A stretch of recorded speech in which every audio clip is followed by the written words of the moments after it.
Some of the president's Republican allies on Capitol Hill warned of the political perils of such an action. I have confidence in Mueller. The president ought to have confidence in Mueller. And I think, to answer your question, it would be suicide for the president to want to talk about firing Mueller. I'm not concerned that he'll fire Mueller. I don't think he'll fire Rosenstein. I can't think of any reason to do it. I'm confident that would be the beginning, the end of his presidency, and he's not going to do that. I think the president's too smart to fire Mr. Mueller. If he did, it wouldn't end the investigation. For more, I'm joined by Pennsylvania Republican Congressman Charlie Dent. Mr. Dent, thank you for this. What is the feeling among members of the House you talk to on your side of the aisle, the Republican side, about Trump's situation? He knows what he's done wrong. He may not know how illegal some of the things he did were wrong, but he knows much more than Lindsey Graham or Charlie Grassley or anybody, Chuck Grassley knows. He knows what he's done. He knows what he faces from Mueller. So I don't really care what anybody else says, except what will they do if he fires Mueller? Well, I'll tell you what, at least the Republican colleagues I've been speaking with think it would be a devastating mistake for the president to fire Director Mueller under any circumstances. I think most of us recognize this would be the equivalent of a Saturday Night Massacre, an Archibald Cox moment, if you will. It would be politically paralyzing, even more so than we already are, debilitating, and I just don't know how he'd be able to function. Because that would consume everything, firing of Mueller. So I think he has to trust Director Mueller and let him do his work. He's a man of honor and integrity. And you know, if you're, as Trey Gowdy had said, you know, if you believe you've done nothing wrong, act like it. Do you believe Trump believes he's done nothing wrong in his business affairs? Oh, I have no idea what the president believes. I really don't. All I can say is that it seems to me that this issue is even more serious now than it was 2 days ago. I can't imagine that DOJ and the FBI would, on a whim, enter into the office and the home of the personal attorney of the President of the United States. Well, you're saying two different things. Let me ask you this. Explain why Trump will never let anybody see his tax returns. Why he keeps coming up with this fib of his, lie, that he's being audited. He took a lot of heat in 2016 in the election, and he would never let anybody see his tax returns. Yeah.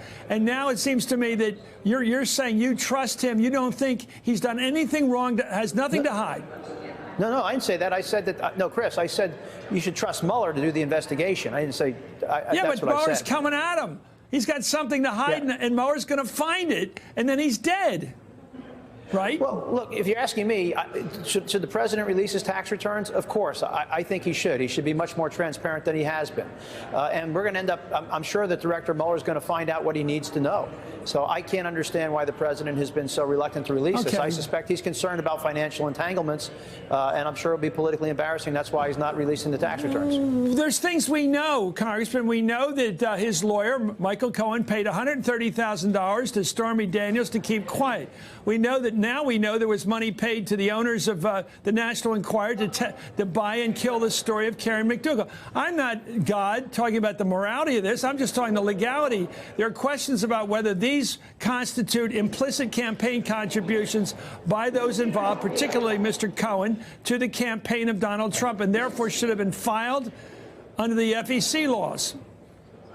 That's a fair question. We're back to the John Edwards matter, and I'll tell you, I can't understand. I think Mr. Cohen has a real problem here. If the president is to be believed, he seemed to indicate that he had no awareness of Michael Cohen entering into this agreement with Ms. Daniels, right? Which strikes me as very unusual. How can you enter into an agreement on behalf of your client if your client's not aware of it? And is the agreement binding? I think this is a huge problem, particularly for Mr. Cohen in that matter, but also obviously for the president.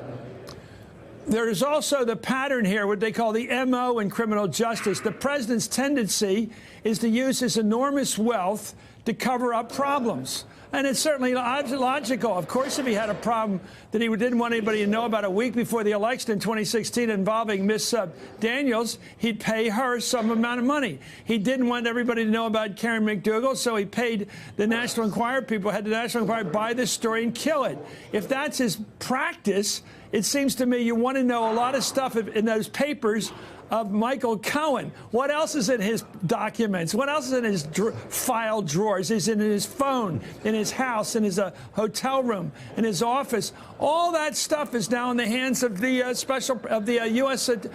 prosecutors in New York. Isn't that something for him to be afraid of? Absolutely. Look, all those questions you just asked, well, that's exactly what it appears that the DOJ and the FBI are trying to get answers to right now. They're going in there and they're going to be asking those questions about, who paid the $130,000? Was there a reimbursement? What did the president know? When did he know it? This is all what they're after. Hey there, I'm Chris Hayes from MSNBC. Thanks for watching MSNBC on YouTube. If you want to keep up to date with the videos we're putting out, you can click subscribe just below me or click over on this list to see lots of other great videos.